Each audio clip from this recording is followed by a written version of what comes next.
Le 8 décembre, von der Leyen a décidé d'engager les pays de l'Union européenne à donner 210 milliards d'euros à l'Ukraine. 210 milliards. Ça passe dans aucun... Dans la presse, on parle pas. Ça passe pas dans les journaux. Ça passe pas à la télé. Si vous cherchez sur Internet, vous allez trouver des médias étrangers et quelques petits médias, mais qui font 2 lignes dessus. Très bref. Ça fait pas la une. 210 milliards d'euros. On sait déjà à quelle hauteur les pays vont participer. 52 milliards pour l'Allemagne, 39 milliards pour la France.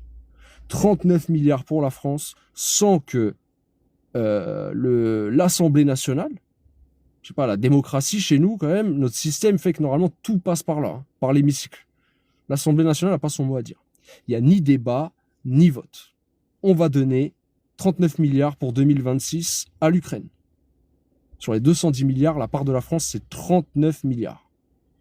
À un moment où je rappelle, où on est en train de voter le budget et que on vous dit qu'il n'y a pas d'argent pour les retraites. On vous dit qu'on va être obligé de dérembourser des médicaments parce que la sécurité sociale, ça va pas fort. On vous dit qu'on va être obligé d'augmenter toujours des taxes, des impôts parce que vous, Français, vous vivez au-dessus de vos moyens et que du coup, va falloir serrer un petit peu la vis. C'est ça qu'on vous dit. Il n'y a jamais d'argent pour les hôpitaux. Hein. Les hôpitaux, on manque de lits, on manque de budget pour les soins. Il y a des gens, ils meurent aux urgences sur des brancards. Ils sont même pas installés dans des lits. Il n'y a pas d'argent pour ça. On vous dit il n'y a pas d'argent magique. Là, 39 milliards pour l'Ukraine. Sans vous demander votre avis, sans demander l'avis du peuple français, sans demander l'avis de l'hémicycle. C'est décidé par von der Leyen et les États membres doivent s'y plier. Point barre. Donc, moi, je trouve que c'est un véritable scandale.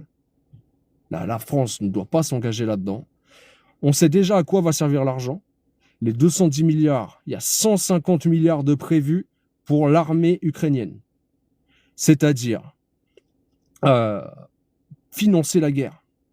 Voilà. On ne cherche pas des solutions de paix. On est pour toujours financer la guerre, rester dans la peur, rester dans un conflit d'une guerre qui ne nous regarde pas en tant que Français et qui ne nous concerne pas. La deuxième chose, 50 milliards pour le budget de fonctionnement de l'Ukraine. Donc on injecte 50 milliards dans le budget de l'Ukraine, ils font ce qu'ils veulent avec, on ne sait pas. Et moi je sais compter, 150 milliards dans l'armée, 50 dans le budget ukrainien, il manque 10 milliards. Hein. Vu qu'ils ont dit qu'on allait donner 210 milliards, ça fait que 200. Il y a 10 milliards, on ne sait pas où ils vont. Bon, on se doute d'où ça va. Hein. Très certainement des petites enveloppes dans ce pays de corrompus pour Zelensky et ses copains. Hein. Ça va être pour s'arroser. C'est ça, c'est du pot de vin. C'est le pays de la corruption. Il y a énormément d'enquêtes en cours.